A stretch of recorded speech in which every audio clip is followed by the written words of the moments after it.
And I want to say that Minister Farrakhan told me to tell you that it is better for you to leave him and us alone. Because in the name of Almighty God, Allah, and His Christ, if you continue to touch His anointed one, the calamities that you see in America will increase, and you'll have more rain, more hail, more snow, more earthquakes. The whole country will go down. Leave him alone. Leave the nation of Islam alone. Let us prepare to receive our minister, our leader that we love, that we respect, that we support, the Honorable Minister Louis Farrakhan.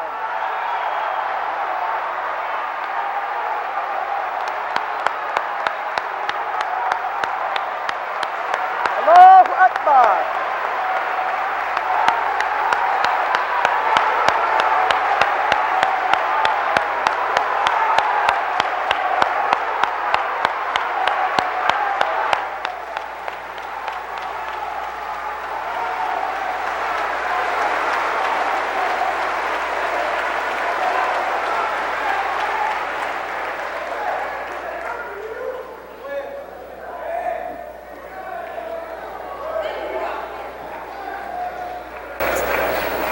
In the name of Allah, who came in the person of Master Farad Muhammad, to whom praise is due forever,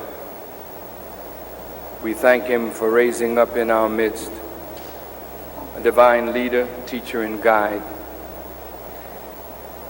the Messiah, the most honorable Elijah Muhammad. I greet all of you, my dear brothers and sisters, with the greeting words of peace. Assalamu alaikum. To Minister Ishmael, to all of those who spoke prior to my entrance, I thank you for your defense of yourself and of me and of us. I'm grateful to all of you who are present, who came out to hear what we have to say. While I am thanking everyone, I would like to give a special thanks to the Chicago Tribune. No, I'm not joking. I thank the Chicago Tribune for giving me and the Nation of Islam 4 days of front page and an awful lot of space in such a well-respected journal. Although I don't think their motive was necessarily to help me or us, the articles, I believe, have indeed been helpful to us. The Honorable Elijah Muhammad one day told me about a donkey that fell in a ditch. And everyone that came by threw a stone at the donkey. And they threw so many stones that they filled up the ditch, and the donkey walked out. So he told me to remember that every knock is truly a boost. Because of the one-sided nature of the reporting, it is clear to me and to us that the intention of the Tribune was really to hurt Louis Farrakhan and the Nation of Islam. But of course, help as well as hurt are in the hands of God. I do not believe that your articles accomplished what they set out to do. But regardless to the intent, I really, sincerely, personally thank you for what you have written. I wish to turn our attention to the importance of a free press in a democratic society.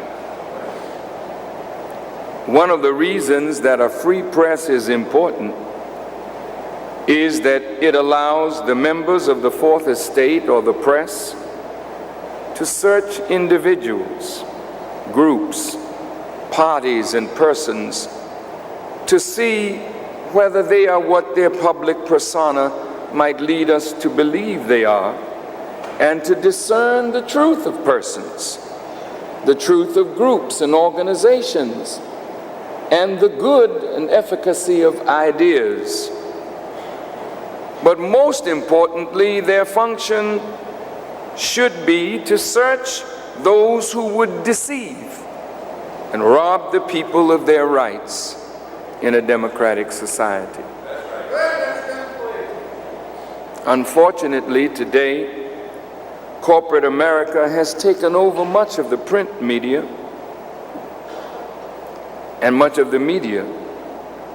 Therefore, much of what is written is really colored not just by writers and editors, but by those who are owners, stockholders, and the manipulators of the minds of the masses of the people. It is not an accident that Jesus referred to the people as sheep. This is the characteristic of the masses of the people, not just black people, but the masses of the people, black and white, Jew and Gentile, are like sheep, easily led, sometimes in the wrong direction. So when you have control of what is fed into the mass mind, then you can dictate the current, the motion of people. That is a great responsibility. And it is a responsibility that should be carried out by the members of the press with the same kind of sacred aura as being a judge to judge the affairs of men. In the Holy Quran, we are admonished not to mix up truth with falsehood, nor hide the truth while we know. It is very important for newspapers to understand that when you mix truth with falsehood, hide the truth, and then outright lie, you are absolutely destructive of the human mind and spirit. The Honorable Elijah Muhammad taught us that the brain is constructed to think rightly. And the only way we can think rightly is if the brain is fed truth. The universe is created in truth. It feeds the right things to the human mind. But we are not just under the influence of what God has created, we are also being influenced by Satan and his machinations. And so newspapers and television media, and those of us in leadership as well, must not lie to the people. We must not mix up truth with falsehood. We must not seek to deceive the public with a false impression of who and what we are. Because when we do that, we are destructive of the human mind and spirit. Those who read what you write, if it is mixed with falsehood, and then you purposely delete or hide the truth, then you and I who do this, any of us who do this, are partakers in the destruction of the human mind and spirit, and partakers in Satan's conspiracy to deceive and rob the human family of its inalienable right to truth. Every human being has a right to truth. And it is only when we know the truth that we can make proper decisions for our lives. So those who are in leadership, to whom the people look for guidance and truth, must never allow themselves to be co-conspirators with Satan. So those of us who have read this series of articles and much of what is written about the Nation of Islam in the American press and the world press, we know in some cases it is outright lie. And in some cases it is truth mixed with lies. In the Chicago Tribune articles, there are outright lies. Then there are truths mixed with lies. But only those who know the truth can discern the lie from the truth. Those who do not know the truth, and that's a broad mass, an unsuspecting and gullible public, may eat this poison food and end up thinking the wrong thoughts and perhaps taking the wrong action. Let us just delve a little into motives. Why do we do what we do? See, the motive of a person tells us the condition and quality of their hearts. Only God knows the heart, but we can get an indication if the heart is diseased by studying actions and comparing actions to words, and then comparing actions and words to a standard of decency and moral correctness. What was the aim of these articles? Why would you take up all of this space in such a fine newspaper and give the minister headlines? I didn't rape anybody, rob anybody, shoot anybody. I didn't accidentally fall off a bridge or jump off a skyscraper and begin to fly. But I receive headlines, front page, treatment. What was your motive?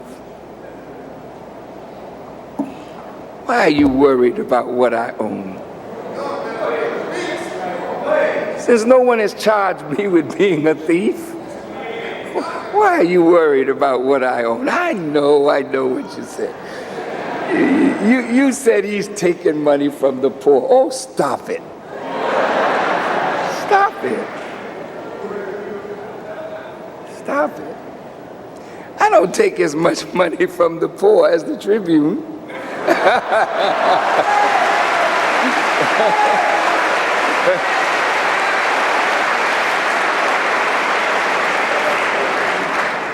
And I'm a lot more faithful to the truth. Let's be honest. What are the odds that those of you who buy the lottery will win? Come on, let's deal with a little truth. Let's see who's taking money from the poor.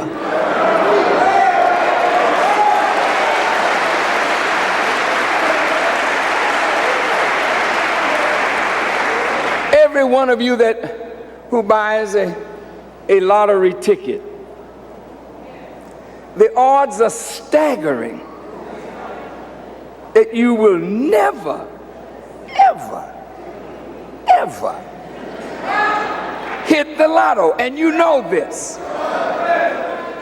But you continue to play because your hopes are maybe, just maybe.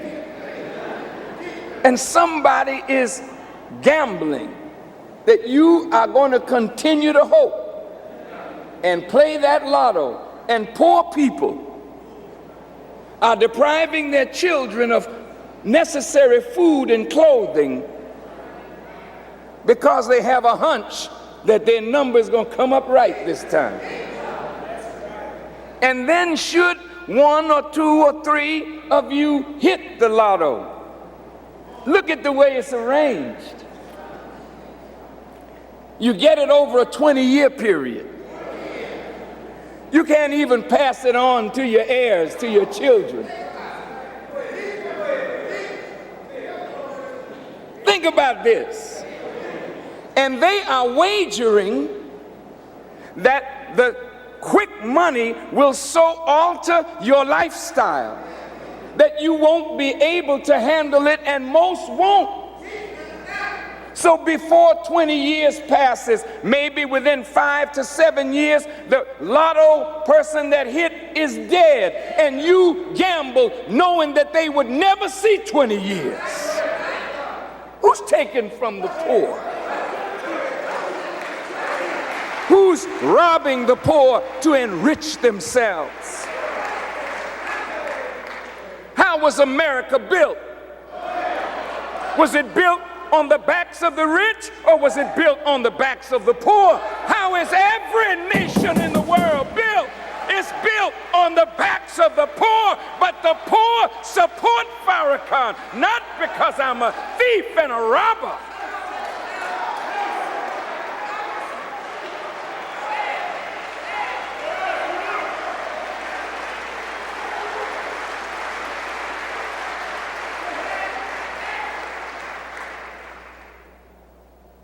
The poor support me because they know that I'm just about the only one standing up.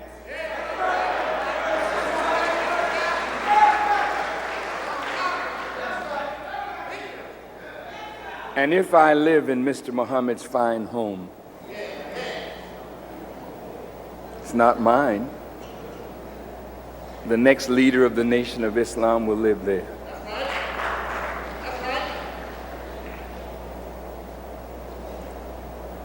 Why do you begrudge me that? When I lay down at night in a comfortable bed, there's nothing wrong with that. If I drive a nice car, wear nice clothes, nothing wrong with that. If I were poor, ragged, hungry, naked, and out of doors, you'd have something to say about that, wouldn't you? You'd say, well, what kind of man of God is this? Hasn't God heard his prayer lately? I got a God that hears my prayers, and I have never prayed for money. I have never prayed to live in a nice home. I have never prayed for things. I've always prayed to God to increase me in knowledge and wisdom and understanding and power to help my people out of the condition that the bloodsuckers of the poor have put my people in.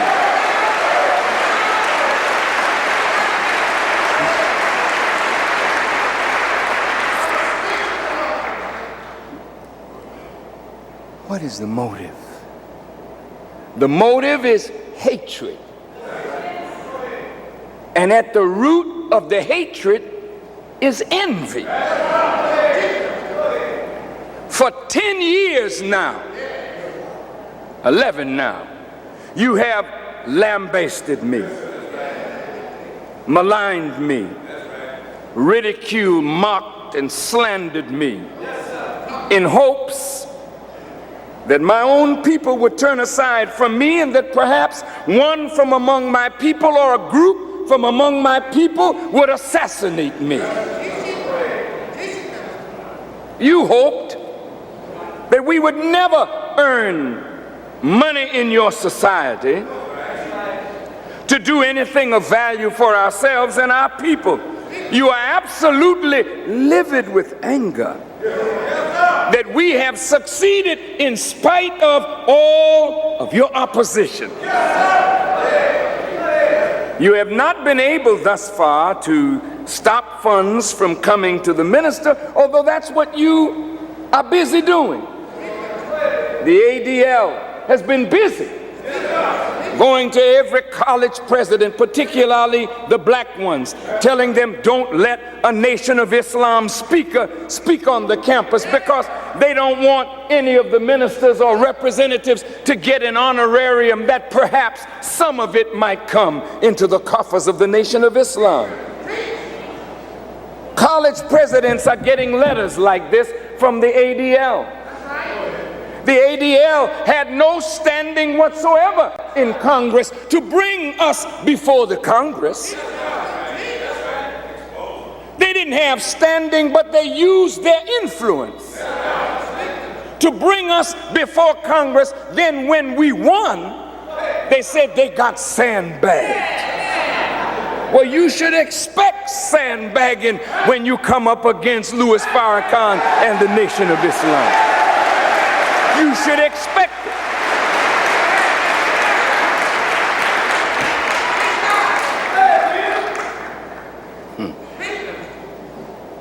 So you are angry that Brother Farrakhan is able to live well.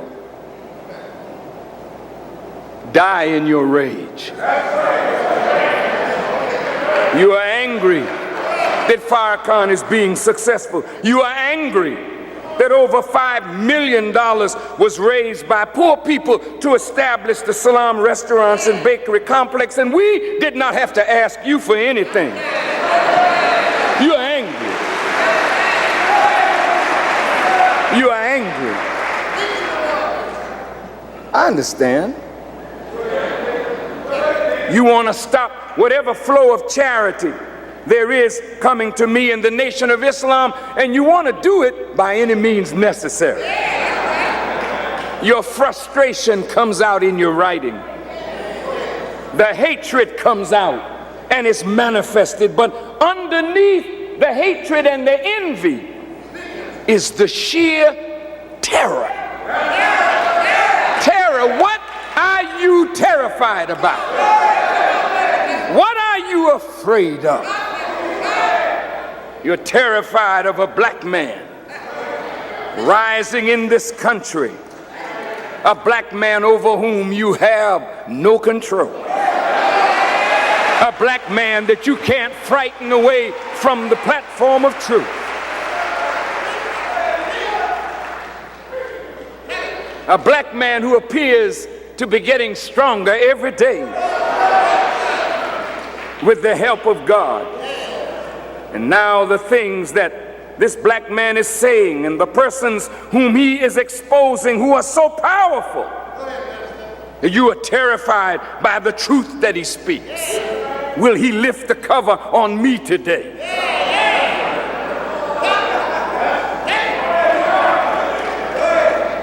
So you feel that at all costs, Farrakhan must be silenced. Well, I would like to invite you at this point to a challenge. Whatever you think you know on me and of me, hurl it at me.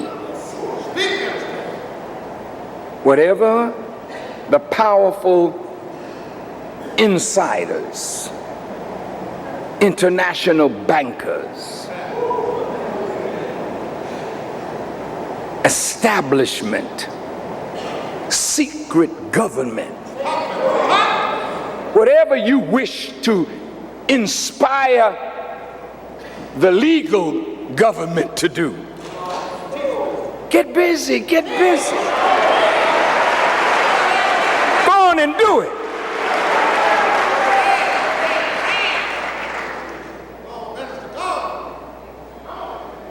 We have you now in our grip. some of my black brothers and sisters want me to be quiet, be silent. I can't let them go, and they can't let me go. I can't let them go. God has me on your behind, and I'm not gonna let it go, and you got me like you're holding on to an electric current, and you can't let me go. So we are locked in a life and death struggle. Only one of us is going to survive.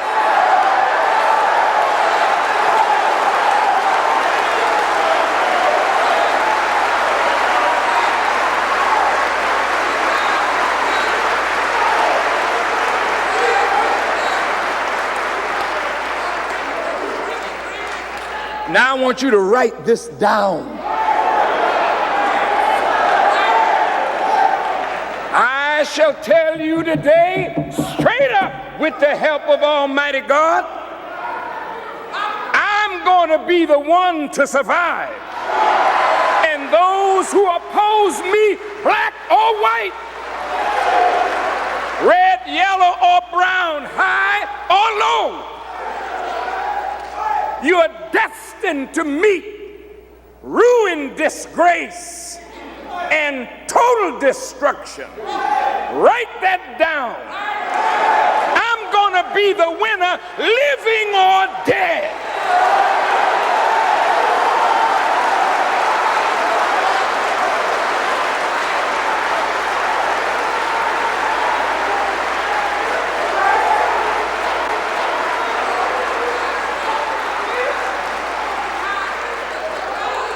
And I'm personally speaking, I don't think you can kill me.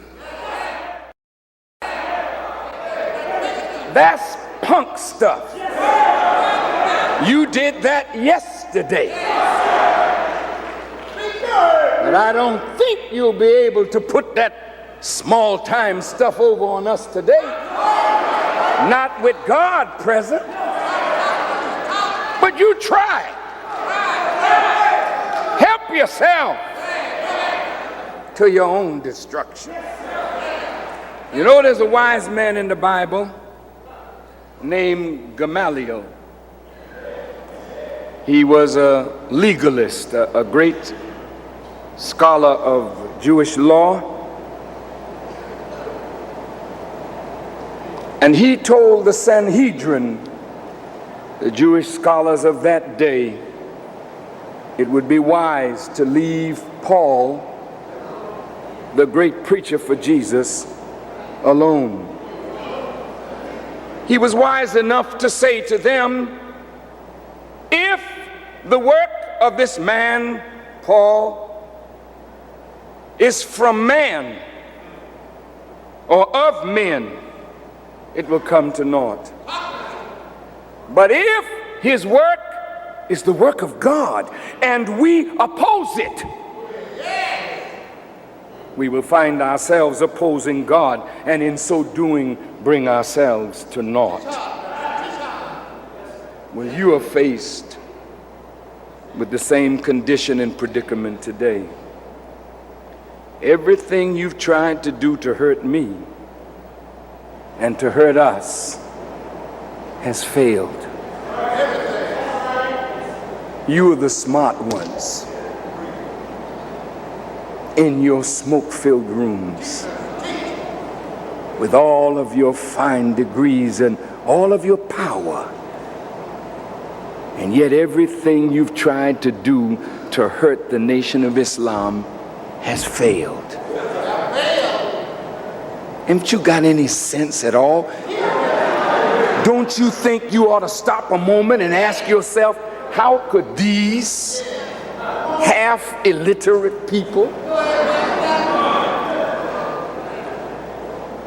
cause you to fail with your power, your wisdom, your money, your organization, your control over the minds of the people? How could you fail? Don't you wish to believe that perhaps God is with us? Perhaps Farrakhan not just some passing fancy that you can blow on and he'll blow away?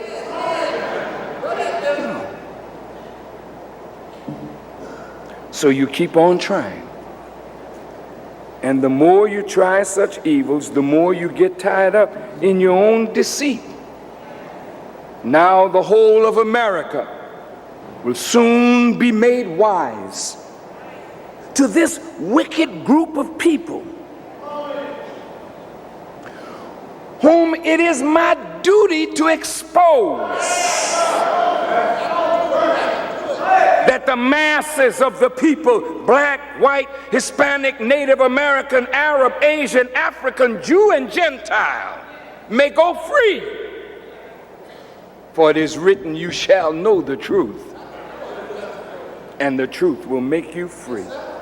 What truth should you know? Oh, brothers and sisters, you should know the reality of God and his presence today. You should know that the reality of God is the manifestation and reality of the devil. You got to know both rulers today. You got to know God and you got to know the devil. You got to know the time and what must be done. You have to know the true religion of God. And you have to know this handful of wicked families that are hell-bent on ruling the world and hell-bent on the destruction of America. This handful of wealthy people who have gained their wealth by sucking the blood of the poor, poor whites, poor blacks, poor Hispanics, poor Native Americans, poor Jews, poor Gentiles, poor Asians. This group of families, they have no commitment to anything except their own desires to rule and to manipulate those whom they rule for their own evil purposes. The Honorable Elijah Muhammad has taught us, and it is now my duty as a free man to point out to you that you may rise up, black and white, poor and not so poor, to either take control of America for yourself, or your country right now is all but lost. Your leaders, many of whom are wise to the conspiracy that has robbed America of her greatness, but they have sold you out. I'm speaking of the white leaders. The black ones, we know where they are.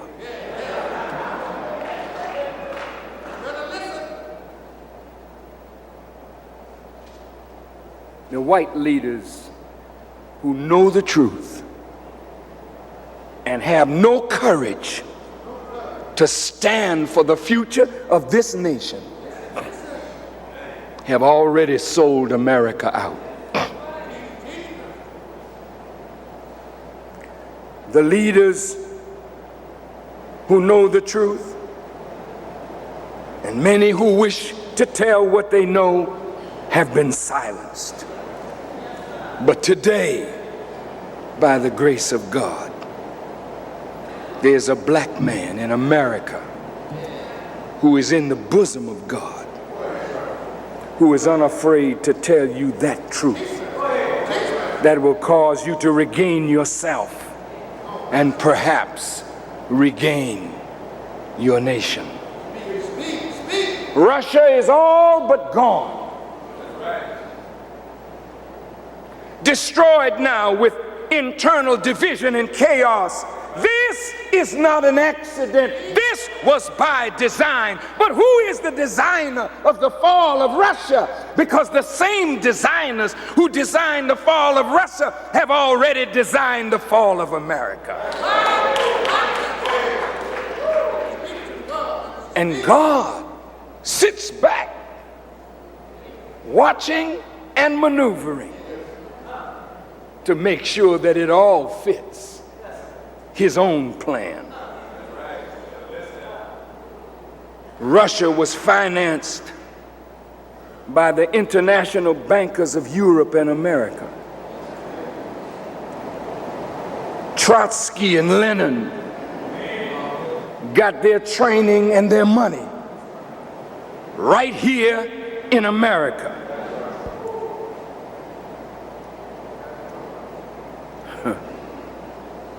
Lenin left America with $6 million in gold.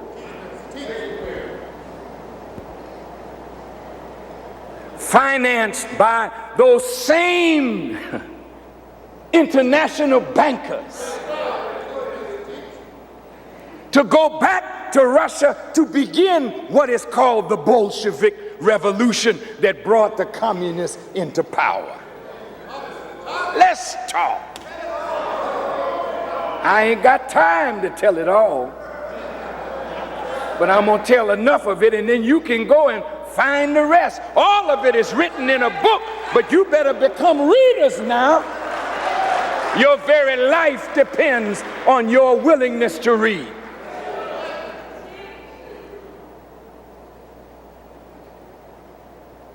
The international bankers have always wanted what they call a balance of power in the world. Let's talk, let's talk. As I told you at our Savior's Day message, which if you don't have it, be sure to get it. It's part 1 of this subject.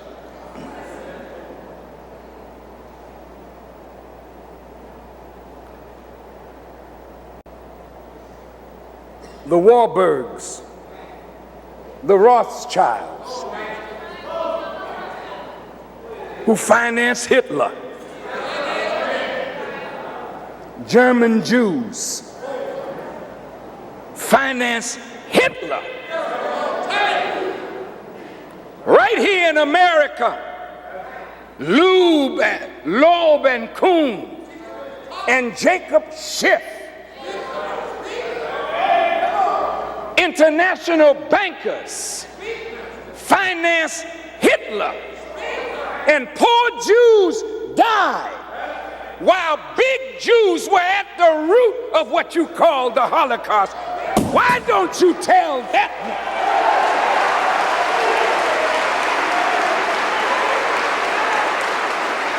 one? You can write this. Go back and tell your editor, I want to put this in the paper tomorrow. You got a hell of a nerve to open your mouth to call me an anti-Semite when your own people have been the worst anti-Semites in the world. Oh, sit down in your seat. We ain't going nowhere for a while. We're going to tarry here till we get the Holy Ghost.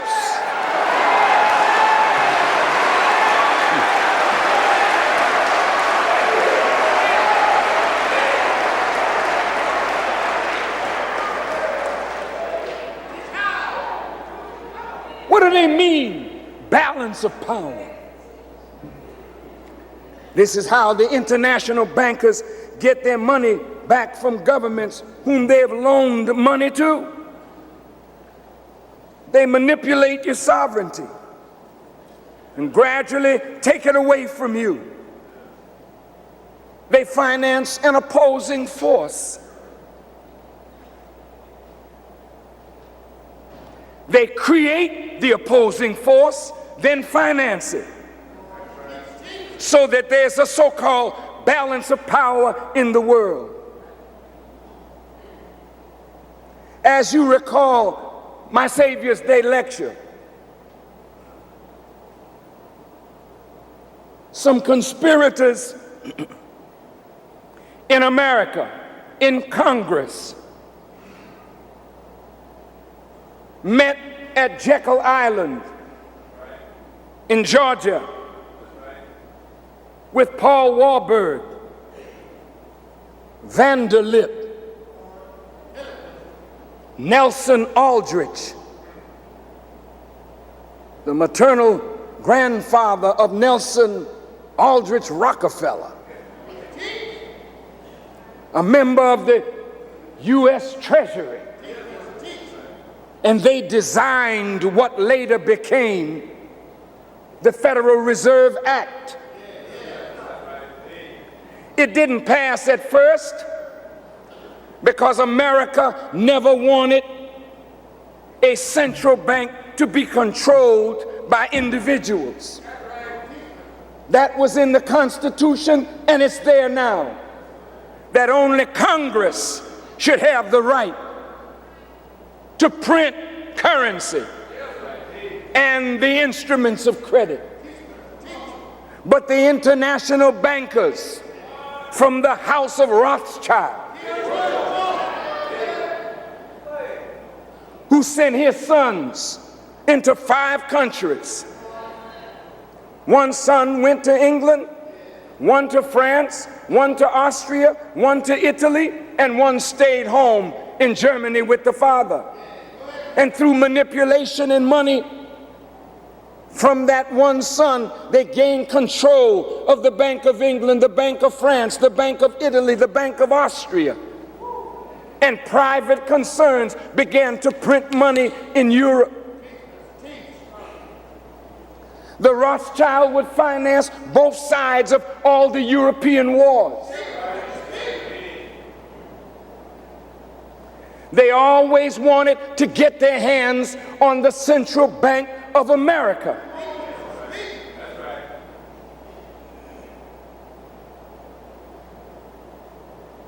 And they finally did.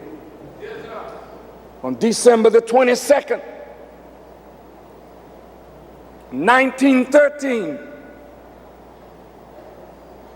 Congress passed into law the Federal Reserve Act. 2 months earlier, Congress and the same manipulators who crafted the bill that would later take control of the Central Bank of America, they also crafted from the second plank of Karl Marx's Communist Manifesto what they call a graduated income tax.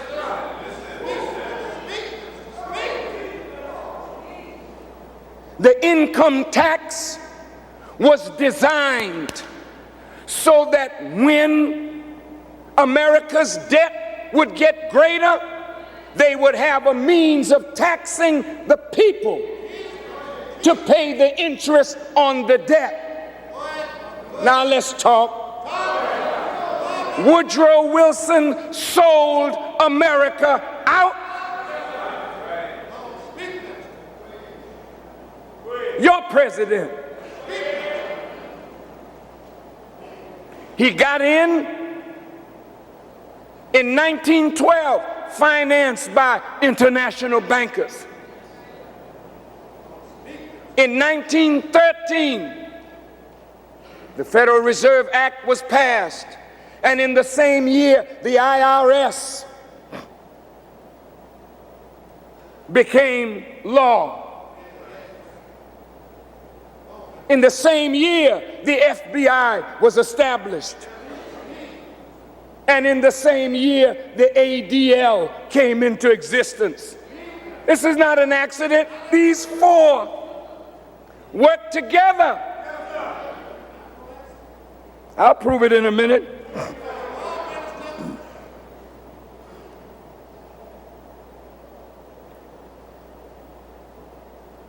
When Woodrow Wilson became president in 1913, just before the Federal Reserve Act became law, America's national debt was nearly $1 billion. When Woodrow Wilson left office in 1920, America's debt had risen 800%, from $1 billion to 8 billion. How did the rich make America's debt grow? The easiest way to get money is to start a war. Woodrow Wilson campaigned on the platform that he kept us out of war, because the war had started in Europe. And if you remember, George Washington and the founding fathers did not want America to be involved in Europe's wars, because it looked like Europe was fighting every few weeks and the bankers were getting big money. But the moment the international bankers took control of the money by taking control of the Central Bank of America, the Federal Reserve, a war broke out in Europe. And the British sent Lord Wiseman to America to encourage America's involvement in the war. The Germans didn't start any war with America.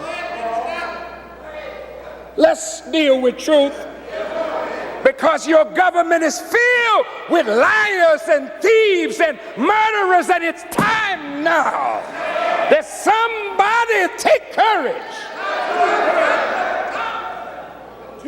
and expose it, that all of you will go free. Well, you can put your pens up. I know this is a little too hot for you to handle.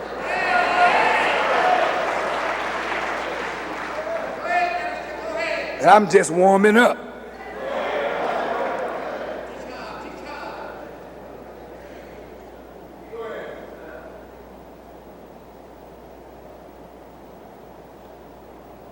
This man, Woodrow Wilson, campaigning to keep the American people out of the war. He won re-election in 1916. 5 months later, even though he campaigned on keeping America out of the war, 5 months later, he reversed himself. And they used the sinking of the Lusitania. Here, munitions were being sent on a ship that passengers were on. The Germans took out ads in the American newspapers. Don't get on these ships because they're carrying munitions, and if you do, you get on at your own risk. So the ship was sunk by German submarines.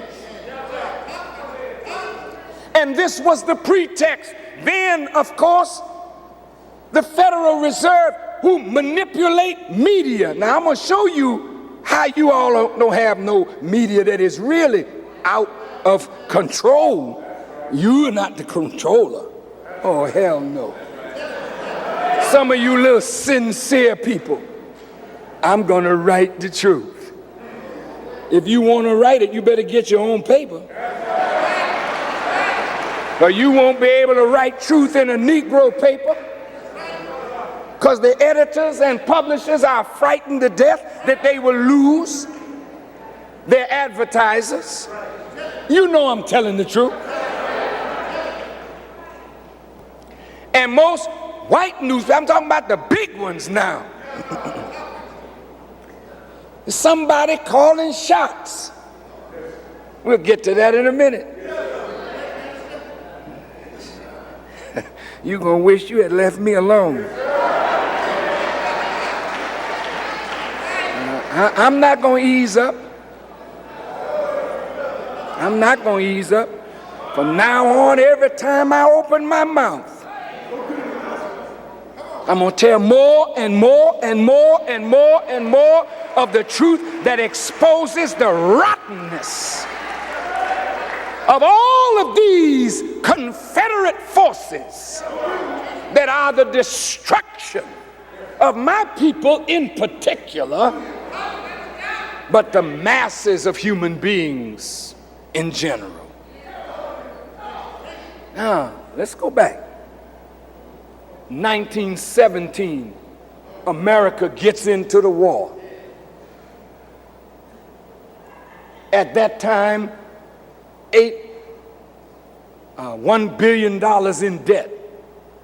Now, America got to borrow money to finance the war effort. Who's she borrowing from?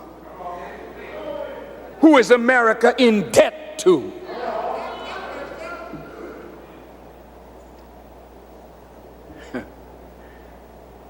She jumps in the war. The war is won. And the politicians said it was a war to end all wars. Were they telling the truth? How could they be telling the truth when Jesus said there would be wars and rumors of wars, and nation would rise against nation and kingdom against kingdom? But this is just the beginning of sorrows. How could a so-called Christian campaign on a slogan that is against the prophecies of Jesus Christ? And how could Christians who say they believe the word vote for an outright liar? If you believe in Jesus. Boy, y'all is something. And it really, in truth, you're good people. But ignorance is our worst enemy. And because we are ignorant, we are easily manipulated by the wise, smart, crooked deceivers of the world. I'm going to move fast. After World War I was over, now listen to this. Max, Felix, and Paul Warburg, all three of them brothers, Max, Felix, Paul, and Lord Milner, another financier of Hitler. They met representing their countries at the Paris Peace Conference. See, after the war was over, these same bankers, they're going to carve up Europe now. Now listen. Let me just slow down a second. I don't want to take too much. But you see all these border wars going on in Africa, in the Middle East, in Europe. What do you think that's all about? You see, when a war is won, they establish the balance of power. Then they start cutting up, giving this to that one, this to that one. And the British are the slickest of all the demons. I mean, that British devil is a chief devil. Hey, yeah, they're devils. Hell yeah, they're devils. He's smart enough to make you think you British.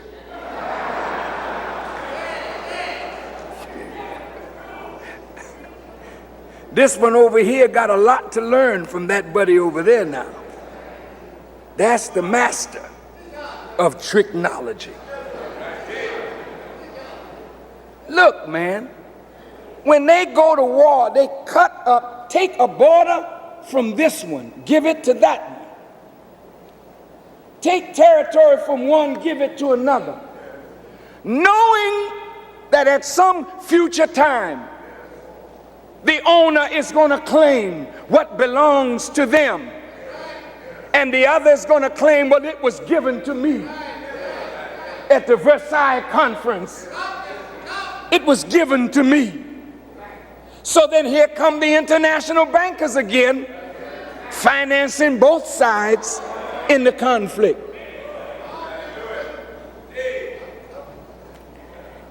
After World War I, was over, the manipulators knew it was only a matter of time before World War II would begin. They knew it wasn't a war to end all wars. It was just a cessation momentarily in the conflict. Then Hitler rose. Hitler rose wanting to get back the land that was taken from Germany in World War I. Many people who study history, they don't know the manipulative forces that create the tensions that begin the war. They are never brought out into the fray. And the landscape painters, you guys in the press, you're really the landscape artists. You paint a picture for the gullible public.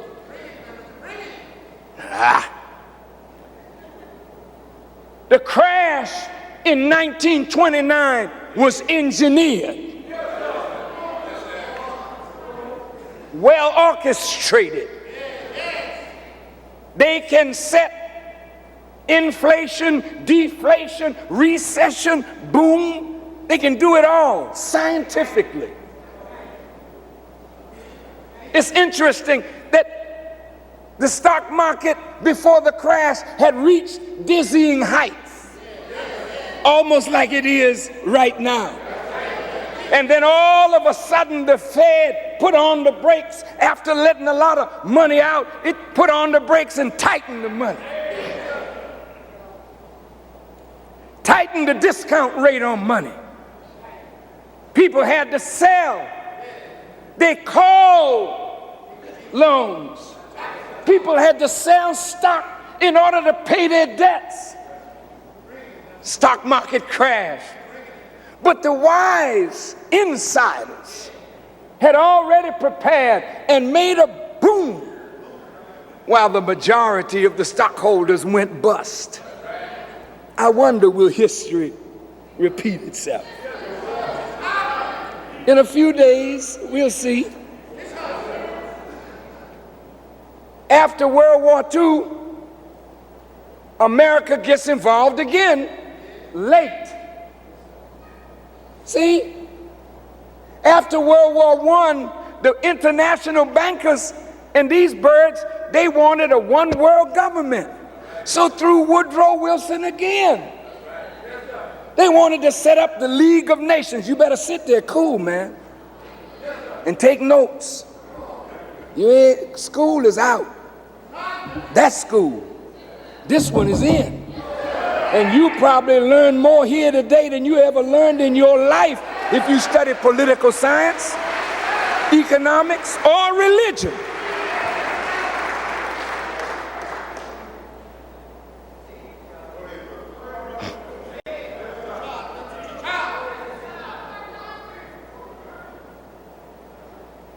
Where was I? Yeah, the League of Nations. And just as the table was set for America to come in, America backed out. The League of Nations died.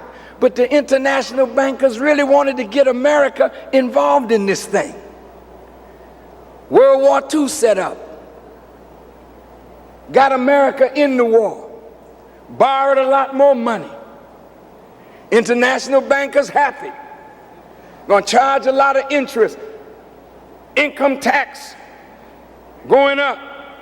And if you look at the FBI and you look at the ADL and you look at the IRS, these are convenient tools. I can't say the FBI didn't get a few criminals.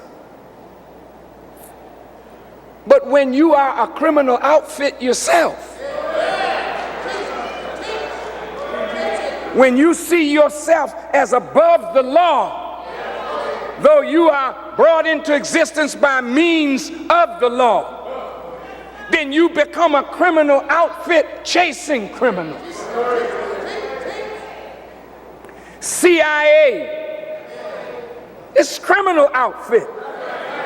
Killing presidents and kings and overthrowing governments and causing tens of thousands and hundreds of thousands of innocent people to die because leaders would not play ball with the foreign policy objectives of Europe and America. This is real, man. This is Satan's world. And you can't run out here with no pop gun in Satan's world and think you're going to do something.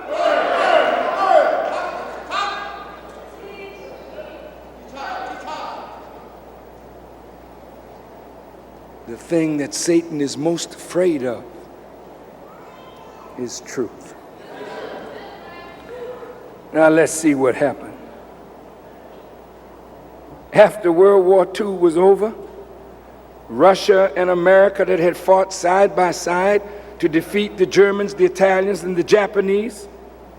But when the war was over, a few days later, there was a Cold War between the Russians, the Americans, the communists, the capitalists, the East and the West. And the root of communism and the root of capitalism is the same group of people.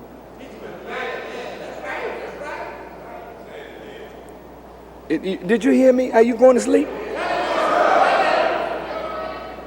I said the root of communism and the root of capitalism is from the same group. They started both philosophies.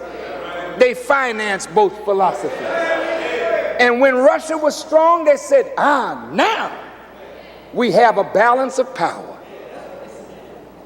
So Russia now is bringing people into her sphere of influence. China, many others, under Karl Marx, Lenin, Trotsky, financed by wicked bankers, many of whom were Jews. Now look, man, I'm going to stop right here. See, this old crap that you use called anti-Semitism, that's a smokescreen. Look here now. I want you members of the press and you so-called scholars and religious leaders and teachers, think with me a minute. Are there some black people that are no good? Wait a minute, talk to me. Are there some no good black people? Sure. And if I talk about some no good black people, what black man has ever called me anti-black?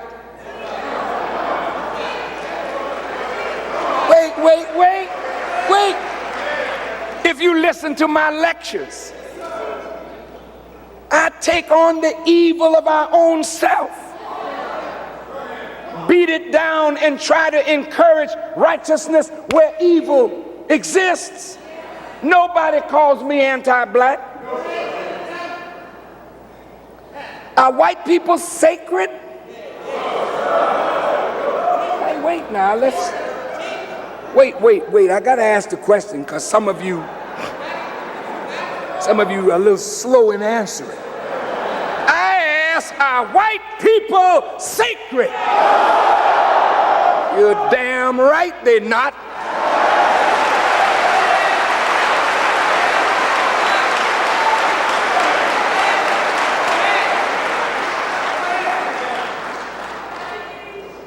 Now look, if white people have done evil to the darker people of the world and somebody points it out, does that mean I'm anti-white? If you really want to see an anti-white person, stand a white person up and tell him, look in the mirror. Because white people have done more to injure white people than any black people on the earth. So will a real anti-white man stand up?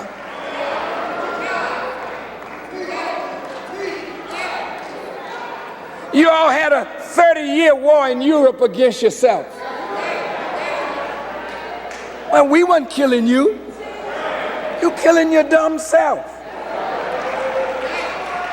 You had a 100-year war in Europe against yourself.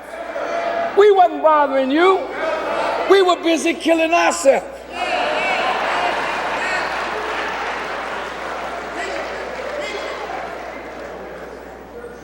World War I was all you Europeans fighting over who gonna get rights and territory in Africa. So don't tell me nothing about anti-white and that if I point out your evil, all of a sudden I'm a racist. You just frightened of truth. Let's tell the truth. You don't mind writing it in your books, but don't let one of your ex-slaves read your book and then read you. Now he's uppity.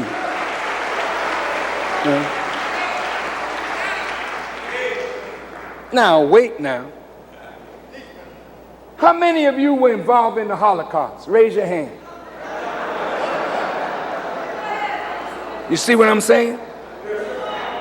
Wasn't none of us involved, man. We didn't kill one Jew.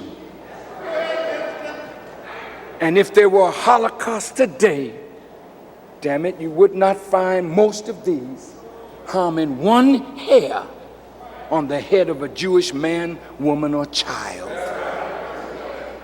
And that's true. So if we were not involved there, we're not. You're just not involved.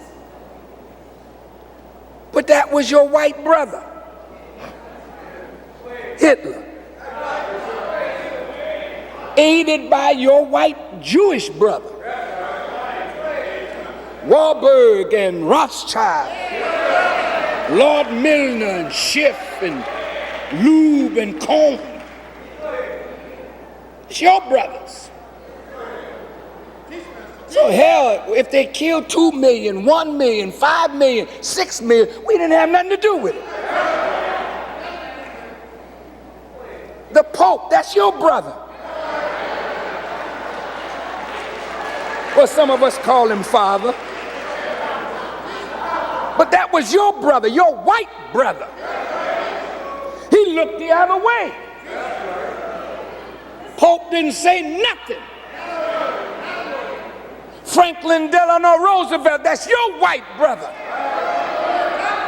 He looked the other way. But when it came time to open those camps, those death camps, the first one to open it was a black man. God damn it, how in the hell can you call us anti-Semitic in the face of your own damn evil to yourself and your own people?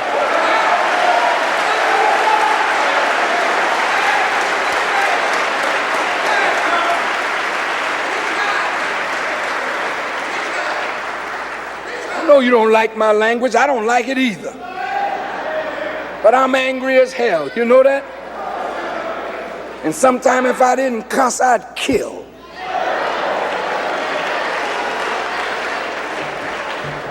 But you just might as well sit there and take it. I had to read that crap you put in the paper.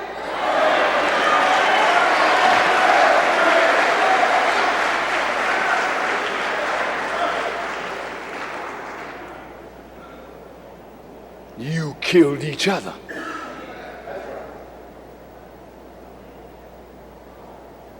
Little Jews dying while big Jews made money. Little Jews being turned into soap while big Jews washed themselves with it. Jews playing violin. Jews playing music while other Jews marching into the gas chambers. We wasn't there.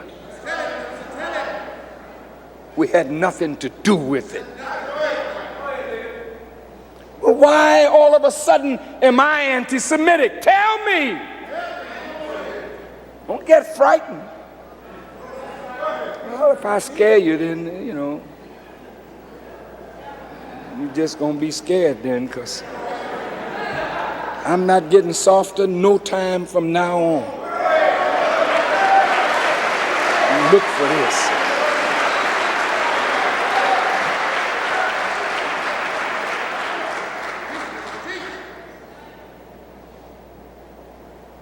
How did I get to be an anti-Semite? What have I done? You can't find one Jewish person that I've hurt. I've not cut nobody that's Jewish, fought nobody that's Jewish. What have I done? I told the truth about Jewish involvement in the slave trade. Your own writers say the same thing. Well, if they're not anti-Semitic for writing it, how in the hell am I anti-Semitic for reading what they wrote and then saying it? Come on, reason with me.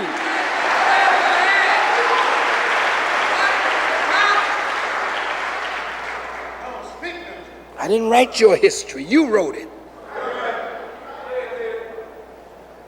And then the sad thing, when you confront them with what their own scholars have said,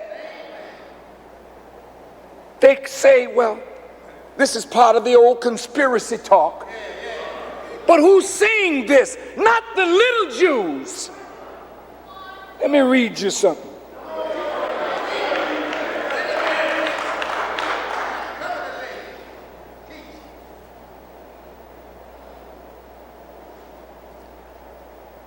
Listen.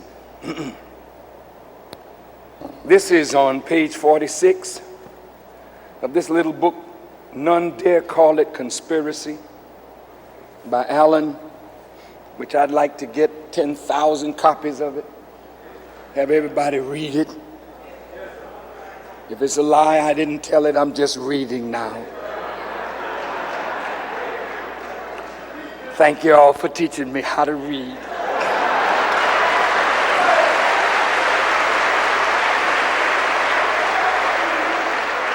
It says, one major reason for the historical blackout on the role of the international bankers in political history is that the Rothschilds were Jewish. Listen, anti-Semites have played into the hands of the conspiracy by trying to portray the entire conspiracy as Jewish. Nothing could be further from the truth. The traditionally Anglo-Saxon J.P. Morgan and Rockefeller international banking institutions have played a key role in the conspiracy. But there is no denying the importance of the Rothschilds and their satellites. However, it is just as unreasonable and immoral to blame all Jews for the crimes of the Rothschilds as it is to hold all Baptists accountable for the crimes of the Rockefellers. Listen, the Jewish members of the conspiracy have used an organization called the Anti-Defamation League. Oh, I'm going to read that one again. I'm going to say, I got to slow down because I want you to get this. The Jewish members of the conspiracy. What conspiracy? The international banking conspiracy. Have used an organization called the Anti-Defamation League as an instrument to try to convince everyone that any mention of the Rothschilds or their allies is an attack on all Jews. In this way, they have stifled almost all honest scholarship on international bankers and made the subject taboo within the universities. Now let's go on. I'm still quoting. any individual or book exploring this subject is immediately attacked by hundreds of ADL communities all over the country. The ADL has never let truth or logic interfere with its highly professional smear jobs. When no evidence is apparent, the ADL, which staunchly opposed so-called McCarthyism, accuses people of being latent anti-Semites. Now, end quote. Now, did you hear my Savior's Day lecture? Did you hear me condemn all Jews? I condemned the wicked ones. Are there wicked ones among the Jews? And they would be sometimes even more wicked because they got more revelation. Come on. Guess what? Right after that, a full-page ad in the New York Times, taken out by whom? ADL. Let me read what they say. This is proving my point. These are the watchdogs for the international bankers. They are the watchdogs for the secret government that manipulates presidents and Congress. I gotta tell it, man. Most all your black congressmen are honorary citizens, members of the Knesset. Did you know that? Most senators, black and white, honorary members of the Knesset. You all do your homework and tell me how many there are. The hell, are you an honorary member of Ghana's parliament? Any African government's parliament? Watchdogs. Attack dogs. Farrakhan attacks Jews, Catholics, and others. Listen to this. The Nation of Islam has a well-documented public record of racism and bigotry. You mean more than you? And their abysmal track record continues. As recently as February 26th, 1995, Minister Louis Farrakhan railed against Jews at his annual Savior's Day message in Chicago, using centuries-old conspiracy theories and code words like international bankers. Farrakhan excoriated Jews as those who have been at the root of the control of the banking system of the Federal Reserve. See? And you never read nothing about my speech in the paper. Hey, press, you were there. How come you didn't say nothing? Why did you say something about what I said? Because you know that subject is taboo. But now, Jewish writers immediately attack me in the New York Times editorials.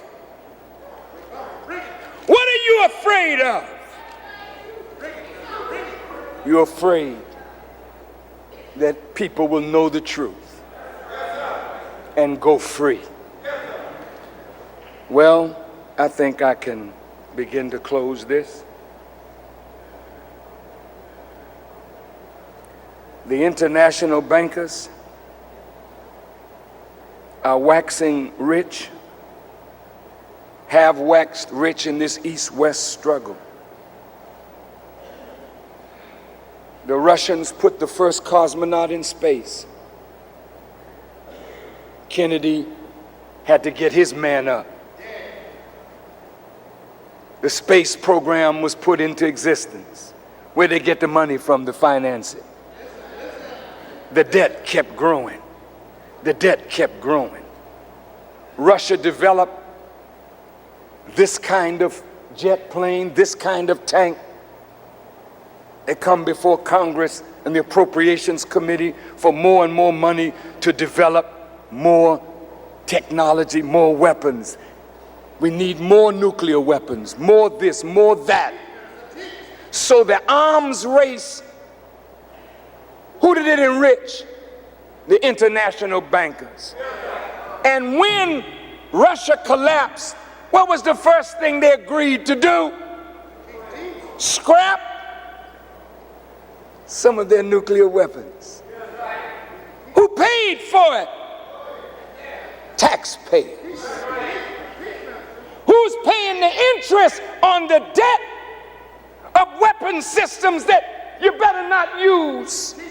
It's the taxpayers. It's the kind of government you live in. Oh, I ain't finished.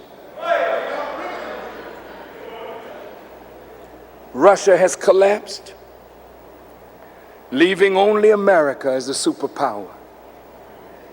But America, the greatest nation in the last 6,000 years, is all but taken from the people who claim to be citizens and who believe in her promise. This country has just about been taken. Oh, there's a scripture in the Bible. It reads like this. It is in Ezekiel, the 21st chapter. It is wrapped up and made bright and ready for the slaughter. America's already wrapped up. Who wrapped up this country? What is she wrapped up in? How did she get made ready for the slaughter? Well, let me just point it out. You got a couple more minutes. I got a few.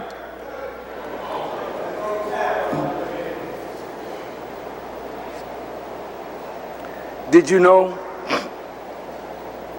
that there's been a carefully orchestrated scheme going on in this country to set the whole country up, to break it down so that it would become a part of a world government, not the world order that Bush is talking about. Bush was just promoting something that is in the interests of people of big, big money. Russia's already broken. Now, how are they going to break this country? Well, she's really already broken. She's nearly $5 trillion in debt. You can't even imagine that kind of money. The interest on the debt alone is over $300 billion a year. You didn't hear me, did you? Somebody getting fat off America. Somebody got control of the country. And you can't even see that your elections are a sham. Who you voting for? Well, we're voting for it's either Clinton or Bush or the other fella. Whoever can make a wave in their hair and put their hand in the pocket and sound like Kennedy. This is all show business BS, man. And the masses of the people are being manipulated to think that you voted for somebody to have supreme power. That man ain't in no supreme power position. Your government has been taken over already.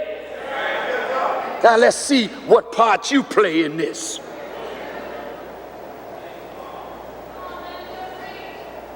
"40 years ago, America had strong families. 40 years ago, manufacturing was the bedrock of employment for the working people of America. And you would see the working man leave his home with a lunch pail, going into the many factories of America, making the shoes, the garments, the machinery that made America the great industrial power in the world. At that time, women were not in the workforce. Women were home. It ain't that the home is your place, but the home is your base. And if you lose your base, you've lost your place. And let me tell you something, woman. Now, I don't need no applause. I want you to listen. You're so busy trying to compete with men, but you've lost your own maternal instincts. You've lost your own natural role as the shaper of the destiny of a people. There was a time when women were more acclimated to the home, rearing the children, keeping their homes as places of refuge, and teaching the values of their religion and their culture to their children. But someone decided we must take the woman out of the home. Someone decided that women must no longer know home economics. There was a time when women knew how to cook. There was a time when women knew how to sew. There was a time when women knew how to do needlework and crocheting. You say, well, yes, but I'm a doctor and I'm a lawyer and I'm a teacher. Yeah, but you not a good mother. And who the hell cares if you're a good doctor and a good lawyer and a good stenographer, but your children have been cut loose from your own strings? You've lost your children, black woman, white woman. All by design. You don't cook no more. Sarah Lee cooks for you. You don't cook no more. Takes too much time to prepare health for your children. Now you pop it in the microwave and put it on the table. And where are your children? They're in the streets. The enemy has taken your children right out from under your own control, then put you in jail if you discipline them. Look at yourself. They tell you you are the parent, but they don't have to tell you when they go get an abortion in some places. They don't have to tell you that they got N.O.I plant. They don't have to tell you that they're taking the pill, but you the mother. They have taken our babies from us. You, the parent, you can't teach values anymore. You're too busy. So television is now the teacher in your house. And what is television teaching your babies?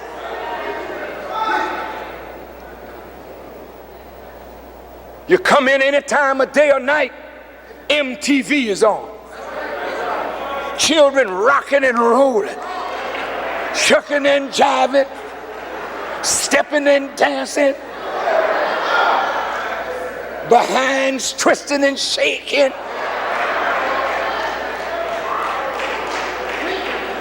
You lost your children. Your children not looking to you as a mother for wisdom and guidance. They'll tell you what they saw on TV. I saw Oprah's show and Oprah said, and I saw so-and-so and they said.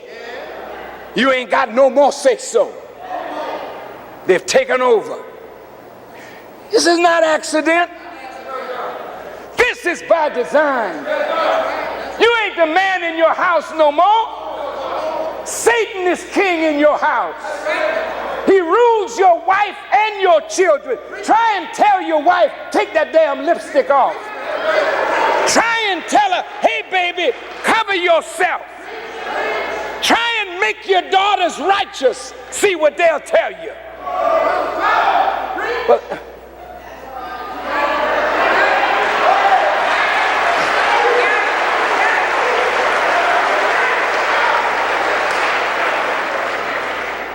put your children on television. They got dresses all the way up to their crotch, sitting down, crossing their legs on television. And what's wrong with the way I dress? Because you couldn't pass on no culture, no value?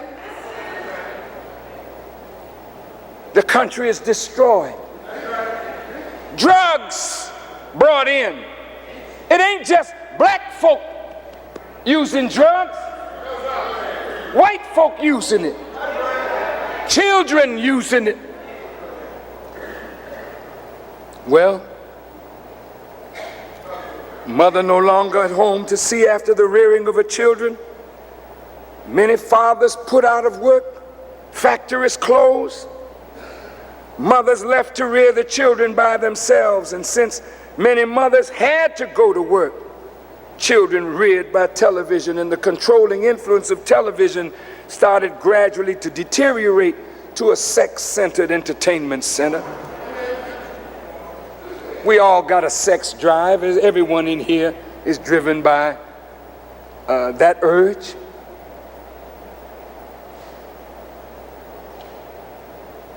But my God, if everything you hear is I want to freak you,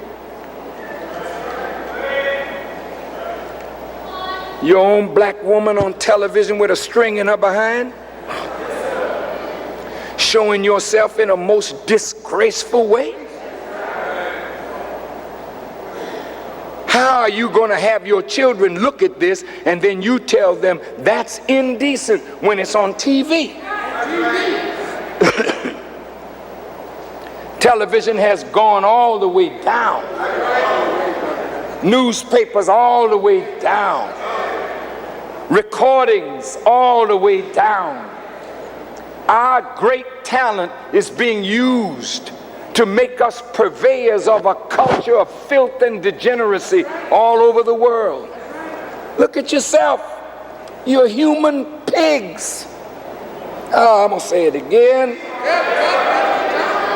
I say, look at yourself. You have become human swine. You love filth. And the more low down and dirty the thing is, the more you like it.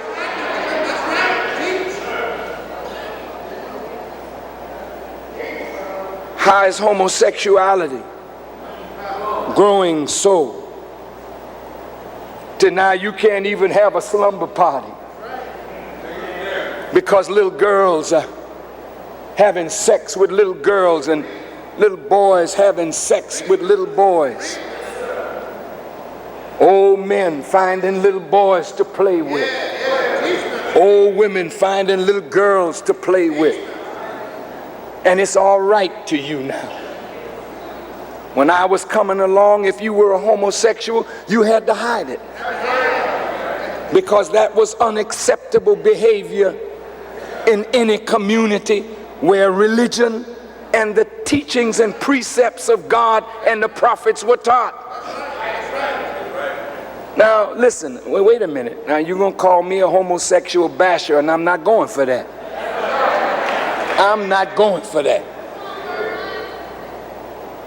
A homosexual brother and sister, that's my brother, that's my sister. And I love them. Okay? Yeah, I love them. Some are very beautiful people. Here, the way of life is distorted. By whose standard? God's. Now look, man, wait a minute. I don't have to applaud. Homosexuality has to be looked at, as well as adultery, fornication, and all the freakishness that we're involved in. Pastors, what the hell is wrong with you? You don't want to talk about it anymore. Why? Because many pastors are homosexuals. Wait a minute, man. School is in. School is in, man. The Holy Quran refers to homosexuality as an abomination, meaning it is so utterly loathsome in the sight of God that a man would go to another man with lust in his heart as he should be going to a female. I hope I ain't hurting your feelings, but it's better for me to talk to you. Homosexuality is being encouraged. It's being promoted. One day soon, I'm going to take a subject on it, not homosexual bashing, but just to talk about it. How does it happen? There are so many forces at work in society to turn a young man out or a young woman out. You just can't tell somebody who's homosexual, well, homosexuality is wrong. Well, yeah, but what are they going to do about the forces that made them that? How do they get strength to combat that? All sin has to be engaged in struggle. All of it. Not some of it. All of it.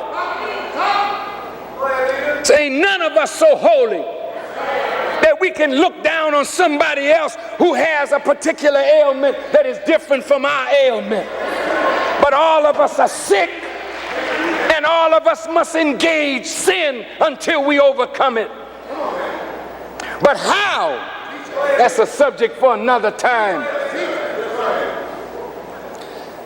And you look at the kind of people who are promoting girly magazines. See? That's why I want to say to those who are Jews, see? You want us to take our own to task. That's why when Farrakhan speaks, you go to every black leader you can. And you say to them, isn't there something you can say about Farrakhan? Well, I'm asking you, ain't there something, damn it, that you can say about them damn freaks in Hollywood? That are your own kin, your own kith, that claim to be Jews? Talk to me.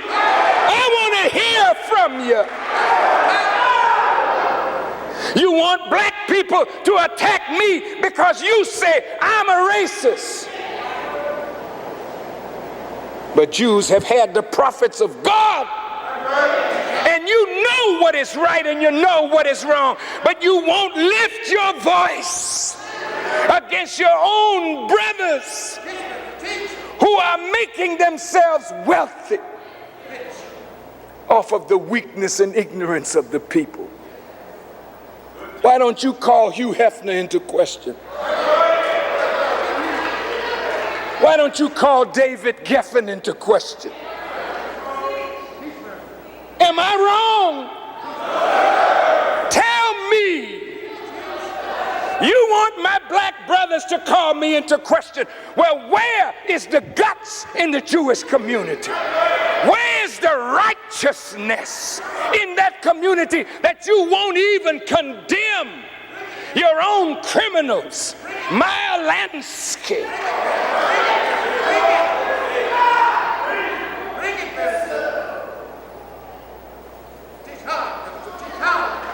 Many of the criminals, the Italian criminals, put money in the Catholic Church. Tell me I'm a liar. Damn it, but if I know you got dope money, I won't take your money. I don't need a whore whore's money. And if I know you're whoring, you can't give me a damn dime. You don't come to me saying, I made a killing off the numbers and I'll take your money. Keep your damn money. I'll get mine, but I'll get it by following righteousness.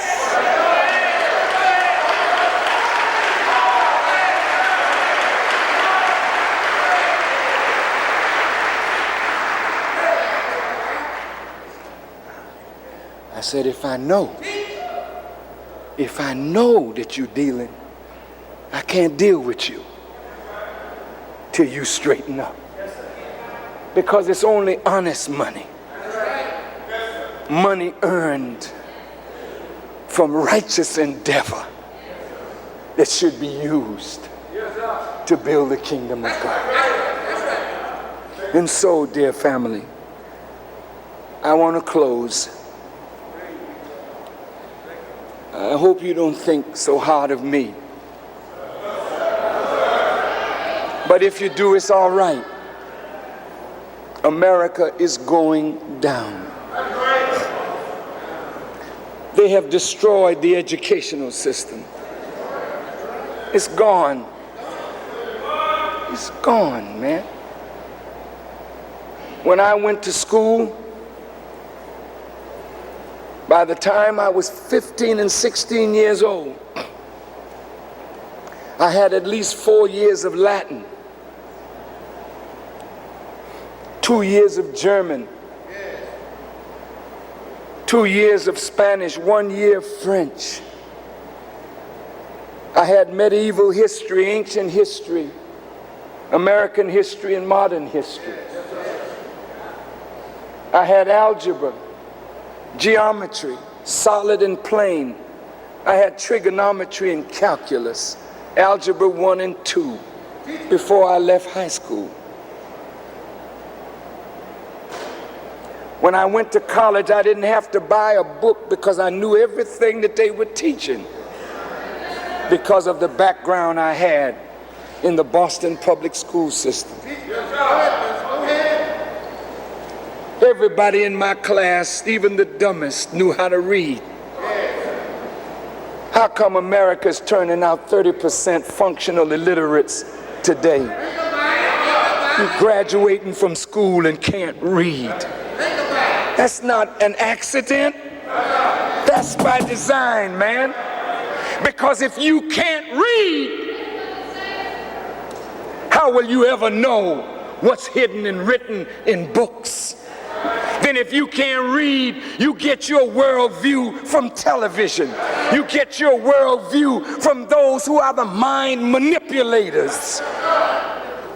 And you become one of the gullible mass of the people, the 85% who believe in a mystery God.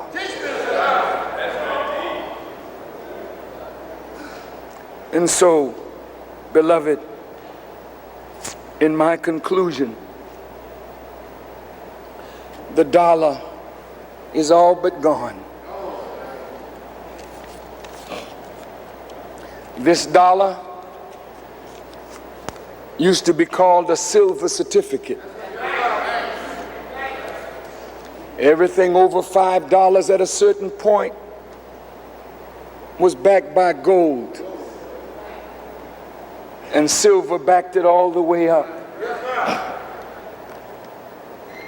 But in 1933, America went off the gold standard, and the dollar wasn't backed by gold anymore. And sometime thereafter, it went off the silver standard, and all silver certificates were pulled in, and a Federal Reserve note was handed out. When I was a little boy, you could get $1 and it would say, pay to the bearer on demand. $1 in silver. Today you can't go nowhere and get any real value back for this because it's not backed by silver or gold. Now the Honorable Elijah Muhammad, in his book Message to the Black Man in America, said America's great wealth, her dollar, is now fallen to pieces. He said that whoever took America off of the gold and silver standard, when that was done, America's financial doom was sealed. At the time of the writing, the English pound sterling had lost 50% of its value, and America's dollar has lost everything now as power backing for her currency. Today, the currency of America is not backed by any sound value, silver or gold. The note today is something that the government declares it will give you the value in return, but does not name that value. But they're not backing this currency anymore with silver or with gold. Well, what should we expect in the very near future under the fall of America's dollar? This could mean that we would have 100% inflation. Well, what could happen under 100% inflation? The hand of God is against America's wealth. Oh, the wealthy bankers now, they're worried because their world is coming down. I heard the Honorable Elijah Muhammad say that one day you would see the wealthy take $1,000 bill and light their cigars with it because it would be worthless. In the future, while this has some degree of power, we ought to put as much paper as we can together and take this paper and go and buy as much land as we can get our hands on, because the real value is not paper money. The real value is land. And when the dollar won't spend, the land will produce, if you got seeds and a healthy rain and sunshine, you will eat. But oh, my brothers and sisters, if you look in the book of Daniel, it talks about that great image with a golden head, a breastplate of silver, and feet and legs of iron and miry clay. Daniel saw that vision, or Nebuchadnezzar saw it. He didn't understand it, couldn't handle it. He was going to kill people who didn't understand or couldn't tell him, not only tell him what he saw, but tell him what it meant. So they came to Daniel, and Daniel began to pray to God, because he said only God knew the meaning of this. And as Daniel prayed, God began to reveal its meaning. Well, my friends, the Honorable Elijah Muhammad broke it down, and I'll just tell you a little of what he said. In the vision of Daniel, the image's head is gold, which represent the standard metal of worship. And the placing of this metal at the head and not at the feet gives us again a chance at the meaning and significance of Daniel's vision. The head of gold and the breast of silver represent the two countries, England and her sterling, and America and her gold. England's sterling pound and America's 11 or more billion dollars in gold made these two countries the head of the nations of the earth. This was because their great wealth of money, gold and silver, which they hoped to use to sway the nations to bow down to their bidding. But the fall of this great God of gold and silver and the maneuvering of power to be the instrument that caused the fall of the great statue of gold and silver held by England and America has come from divine power and not from the nation's power. America and England built up their silver and their gold from the poor. As you build up the statue, you start from the feet and the legs. The feet are iron mixed with miry clay. It's telling you there's weakness in the support. Gold is a heavy metal. And if you've ever seen a waterhead baby, a baby with a big unusual head that weighs so much more than the body can grow to support, then anything that hits that leg will tumble that head. And this is why the ADL, the FBI, the IRS, and the federal government use their power against anybody who can speak to the masses and cause the masses to listen. Because anybody that empowers the masses shakes the legs, and the head of gold will come tumbling down.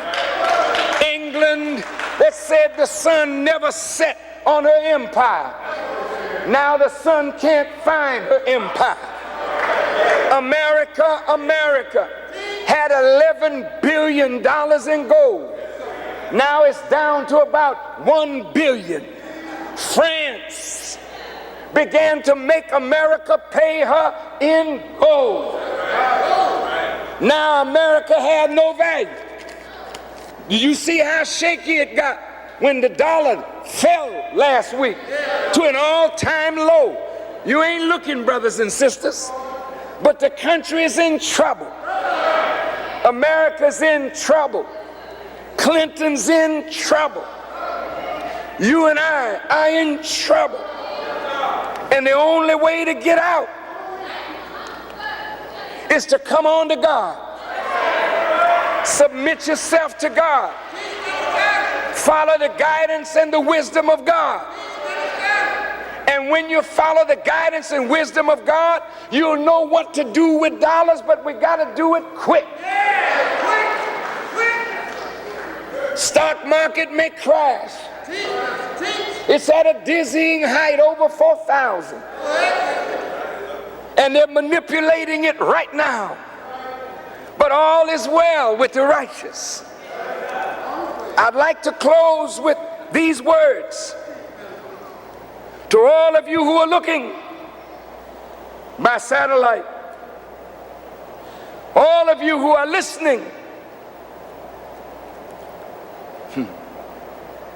Israel was named, a name given to Jacob after he wrestled with the angel all night long. God changed his name from Jacob to Israel. Jacob the supplanter became Israel, who prevailed with God. Old Israel prevailed, but prevailed because God allowed it. God allowed America to wax strong. God allowed America to become the greatest nation in the last 6,000 years.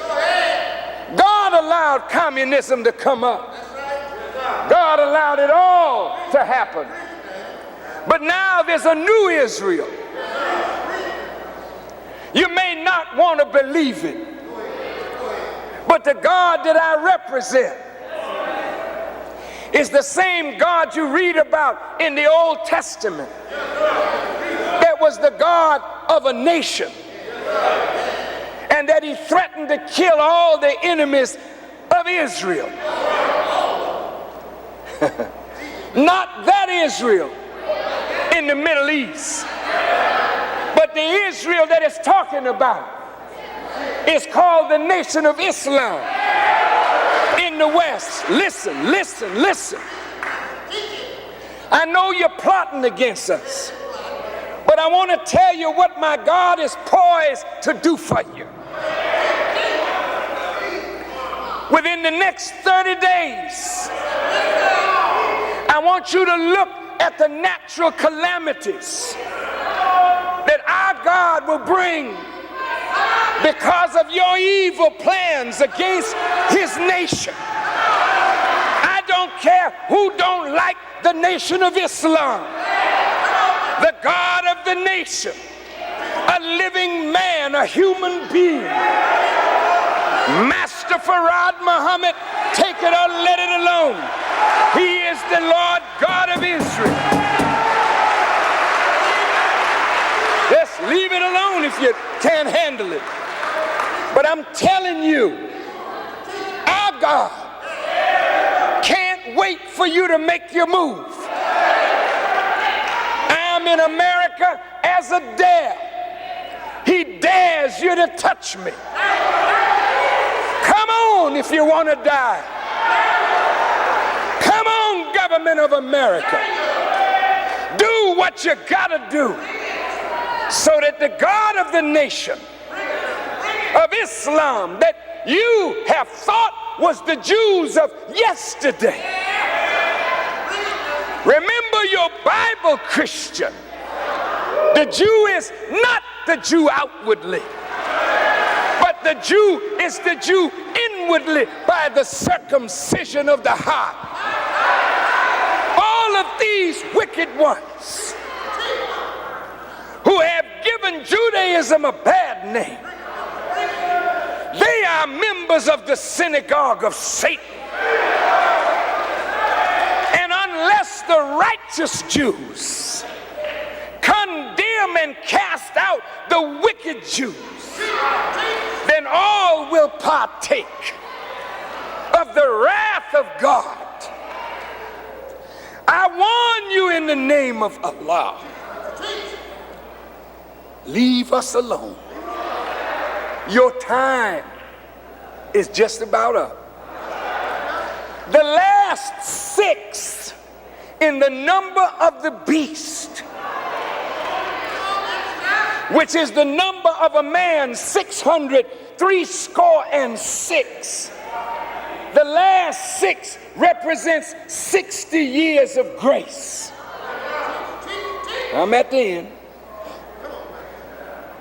If the scholars say the world of Satan ended in 1914, 60 years from 1914 brings you to 1974. A lot happened in 1974. The whole nature of the climate changed. But you marked your calendar wrong, because grace hadn't come in 1914. God had to extend you his grace. He came in 1930. And it took him 3.5 years to prepare grace. And he put grace in the midst of you, America. Not a white man, but a black man from Georgia. He's your grace. He showed you your evil, but he gave you a way out, that if you repented and did right by the children of God, the new nation of Israel, one who will prevail with God, who is here to supplant your world. If you would do right by us, God will give you an extension of time. Elijah Muhammad started his mission free of Master Farrakhan in 1934. Now you mark 60 years from there. He said 60, you're to get no more than 70 years of grace. So here we are, 1994, mark the end of grace, and you're in the last 10 years of your power. Now you're looking at Europe, a boiling cauldron. Oh, America is going to break out into war over there. But this time the international bankers are not going to prosper. Because when Master Farad Muhammad was 6 years old, he came into the knowledge of what his mission was. As Yaqub at the age of 6 came into the knowledge of his mission, Master Farad saw himself pushing the Rockefellers, the DuPonts, the J.P. Morgans, the Warburgs, the Schiffs, the Vanderlips. He saw himself pushing them into a lake of fire. This is the end of your world, Satan. We locked in this struggle. I know you think you're gonna win, but Satan, your stuff is finished. Your game is over. Now, between here and 2004, this is the end of your time. America can survive, or America will die like Egypt, Babylon, Rome, Sodom and Gomorrah, and all the other wicked kingdoms of the past. You can take it or let it alone. You don't have no redemption power left. You wicked and adulterous generation that seeketh after a sign. There's no sign for you but the sign of Jonah. As Jonah was in the belly of the whale 3 days and 3 nights, so shall the Son of Man be in the heart of the earth. And now we have come to you like Jonah went to Nineveh. And unless you put on sackcloth and ashes and repent of your evil, America, you are finished. Finished as a power in the world. Finished as a great nation. And it will be your own leaders who led you down the path of hell and destruction. And this is why I'm calling for a march on Washington. A march on Washington. Because, black man, you are the new Jonah who've been in the belly of this whale for over 300 years. Now, if you stand up and repent for not taking your responsibility as a man and a servant of God, if you will atone for your evils of putting your woman out to fight for you while you did nothing, you, black man, have been a disgrace. But God is calling on you to turn around and take your responsibility. But you gotta repent, and you gotta clean up, and going to Washington is like Jonah going to Nineveh. We're gonna call on America in a day of atonement, a real day of atonement, to atone for your evils to the Native Americans. Atone for your evils to our fathers and mothers. Atone for your evils to the poor. Atone for the wickedness of your misguided leadership. And repent. And if you, my people, who are called by my name, will turn from your wicked ways, humble yourself, and pray, then, not before, then will I hear from heaven and heal your land.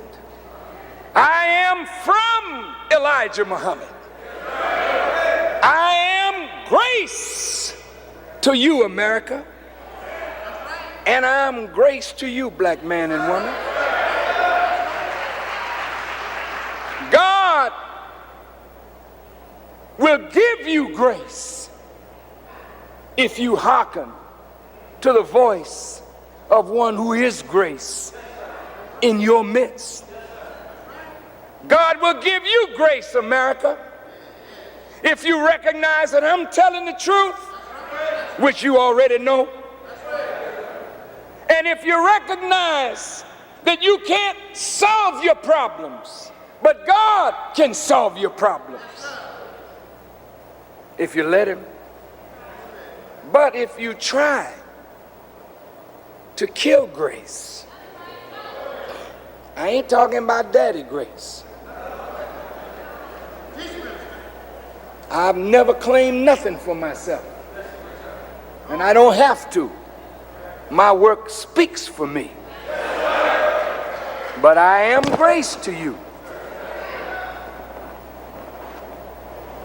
But if you try to harm me,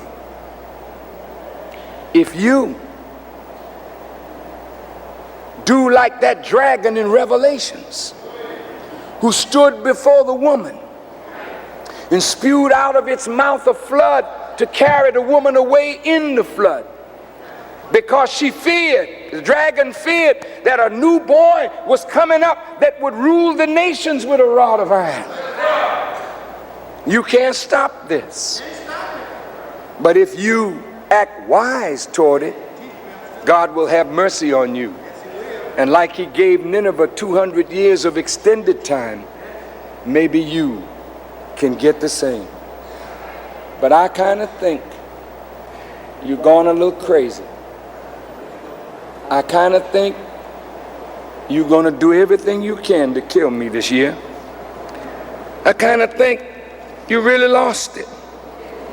I'm going to be here. If God pleases, you do what you think you have to do. But I'm warning you, when you see your cities tumbling down on you, when you see death everywhere, you remember what I told you. You brought it on yourself. The righteous seek refuge in God. There is no place for you to hide, nor them, except in God. Take away to God. Find his bosom and stay there. I believe I have found his bosom.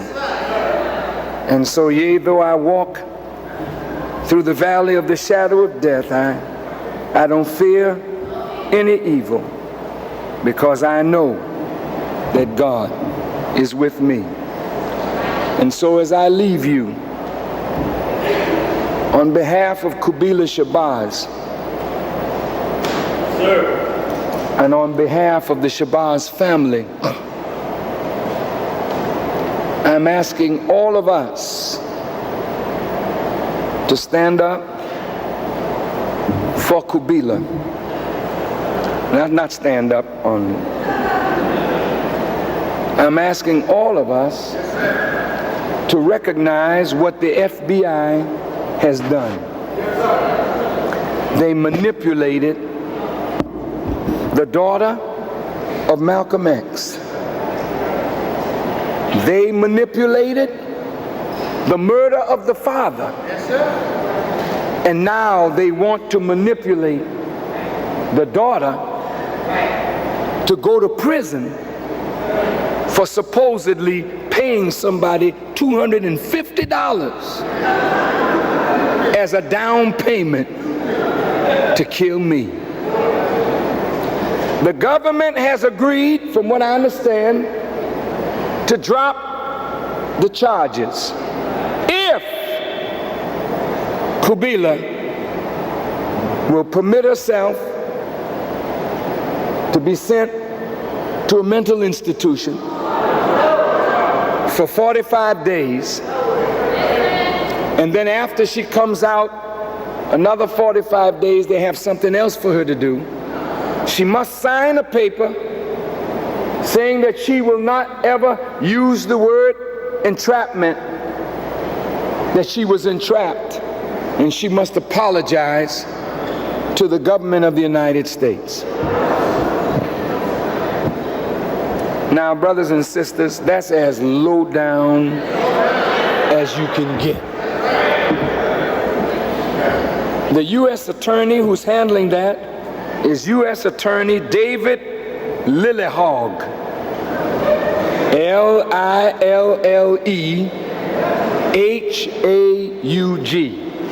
I hope that address is coming up on the screen. Mr. Lillehaug. I hope, Mr. Lillehaug, I'm saying your name right. But everyone who is here and everyone who is listening, take this address down. David Lillehaug. What is the address? Is it on the screen? What is it? Why don't you bring it to me since everybody else got it?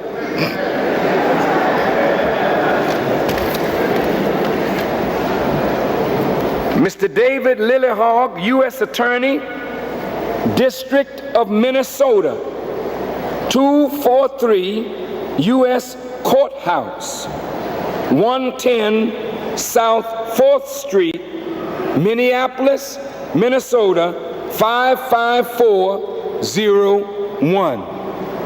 Now don't get discouraged, that's a lot of writing. But if you don't want to write a letter, just get a postcard. And all you gotta say is, set Kubila Shabazz free with no strings attached. Or anything else you might want to write. I mean, no, nothing like that. Then you ought to write a letter to the Attorney General, Janet Reno. Janet Reno, Attorney General, U.S. Department of Justice, 10th and Constitution Ave Northwest, Washington, D.C., 20530. Every one of you should have been given this when you came in. But now I want you to promise me. I know we don't write, but I want you to write this time. We want to amass public opinion to make the world see that something is wrong with the justice system. You know this man, Fitzpatrick or Summers, was a member of the JDL, which is akin to the ADL. And he is on the payroll of the FBI. See how they all hang out together? I think that all black organizations should make up their minds that we will not talk to the ADL.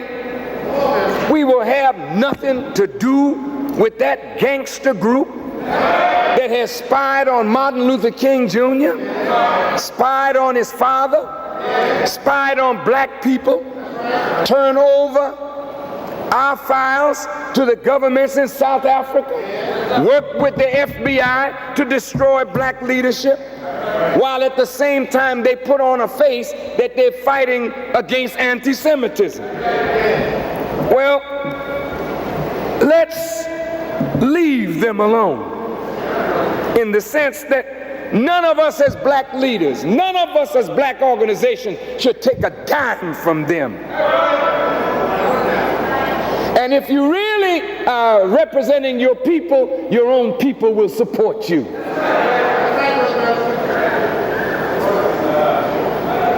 How many of you will write that letter? Is that a promise? Is your word bond? I'm going to write mine, but I'm not going to write a postcard. I'm supposed to be the one that was to be killed. And if you think it's a surprise that I'm defending my sister, you know, we can never bring back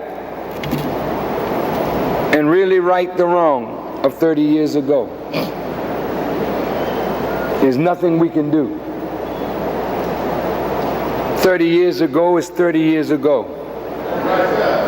But we don't have to allow the evil of yesterday to corrupt today. Kubila, Shabazz, and the whole Shabazz family, my sons and daughters, the Honorable Elijah Muhammad's sons and daughters, Martin Luther King's sons and daughters, Jesse Jackson's sons and daughters, they should be the vanguard of a new era for black people, free of the scars of 30 years ago, free of the pain that each of us have suffered, free of the mistakes and the errors that we have made in struggling for the justice of our people. Let the children go free. So I say to Dr. Betty Shabazz that we in the nation will stand with her and her children, and we will do everything in our power to see that that sister, Kubila Shabazz, goes free. Will you help us to do that? Thank you, and may Allah bless you all as I greet you in peace. Assalamu alaikum.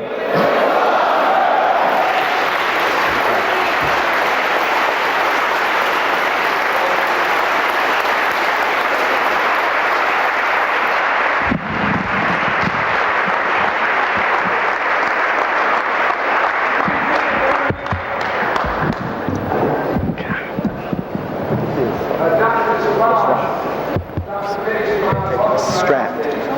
What do you got? Strapped. That's unstrapped. Mike. Please, just 1 minute. We don't want anybody to leave. I will leave. I got it in front of you.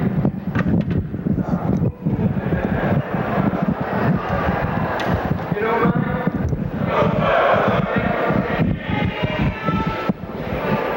Well, you will hear me. God, brothers, how could you do this? Just disconnect that, whatever. Anyway, I know you can hear me because before there was a microphone, there was a way to cast the human voice so that the voice could be heard in auditoriums like this. I really don't need a microphone. I want to show you how this is done. See? This is done by the use of the diaphragm, pitching the voice against these natural, we say, resonators of the human voice.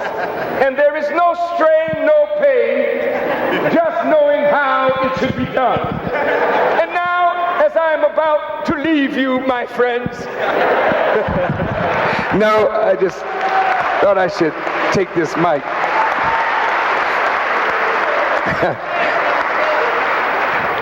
I want to say that Dr. Shabazz has authorized, I guess you'd say that word, is it authorized? A support committee. And we in the Nation of Islam will be a part of that support committee that will do whatever we can to help bring Kubila Shabazz safely through this ordeal. And perhaps, just perhaps, this may start the process of healing the wounds. Not only the wounds between Dr. Shabazz and her family and myself and the nation, but the wounds go deep into the black community. And perhaps we can begin healing some old wounds and coming together in a stronger unity so we can get through the dark days that are just in front of us. How many of you are here today for your first time, have never been before? May I see your hands? Oh, thank you for coming, thank you. Now, those of you that are here for your first time, how many of you, after listening to what we said, believe that what you heard taught today is the truth and is good for us as a people? May I see your hands? Raise them up high. Thank you. Now, if you believe this is true, listen carefully now. Sometime I'm talking to you, and you're talking to me, but I don't hear you. You hear me, but there's a voice that's also talking to you. And when I'm speaking, some of you already know, that man is telling the truth. I want to stand with him. I just know that this is where I need to be. Now, I'm not like a preacher that will down you if you don't accept. Because that's not what this is about. It's not a vanity trip. That's right. But if God spoke to you, if you feel within yourself that what you heard you admit is true, if you would like to unite on the side of that truth and come and stand with Brother Farrakhan, and let's get busy and build for our people. If you would like to do that, would you raise your hands? How many of you are willing to unite right now? You are? Very good. Then every brother, every sister that's willing to unite. Are there some downstairs?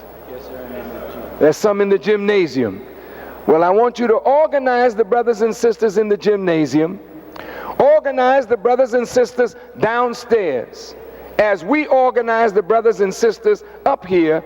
And what I want you to do is to step into this aisle and come down this aisle. I would stay here to shake all your hands.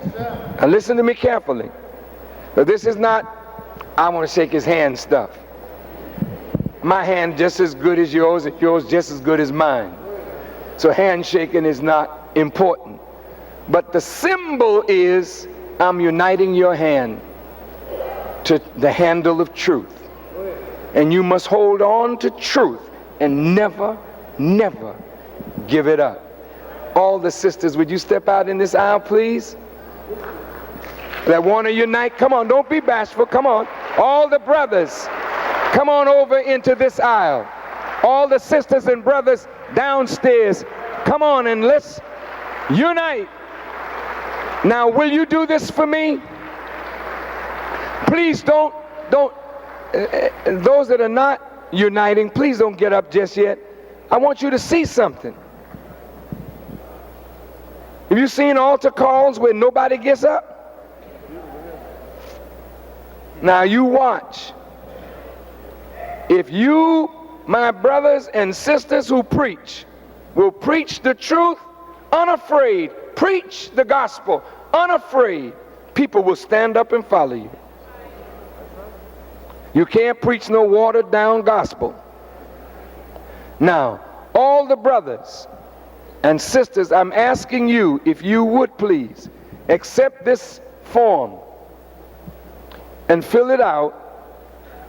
And when you fill this out, you will be a part of not only a national movement, but a worldwide movement of our people toward freedom, justice, and equality. And you know what this says?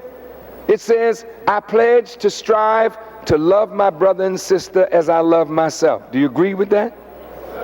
It says, I pledge to strive to study to improve myself spiritually, mentally, morally, physically, and economically for the benefit of myself, my family, and my people. You agree with that? Third, I pledge to strive to build schools, hospitals, housing, businesses, to buy farmland, and to enter into international trade and commerce for the good of myself, my family, and my people. Do you want to be a builder? Yeah. Last, I pledge to give of myself, my time, my energy, my talent, whatever I can spare of my finance to accomplish the above said. If you agree with that, when you sign this, then you and I, all of us, are in the brotherhood of the Nation of Islam. And I'm going to ask you, I'm going to leave now, because I have to rush over, because this is going to be interactive TV now. I'm going to sit down, and people from all over the country and all over the world, hopefully, will ask questions, and I'm going to try for the next hour to answer their questions as best I can. So I'm going to ask, if you don't mind, if my assistant minister, the son of the Honorable Elijah Muhammad, if you will allow him to shake your hand in my place as a symbol of our uniting, you and me and the nation, with Elijah Muhammad and God. Okay? Thank you. Brother Ishmael, thank you. May I please be excused? Yes, sir. Please, God bless you all as I greet you in peace. Assalamu alaikum. Wa alaikum salam, sir. Let's hear it for the Honorable Minister Louis Farrakhan. Let's give him a warm round of applause. Minister Louis Farrakhan. Let's hear it for the Honorable Minister Louis Farrakhan.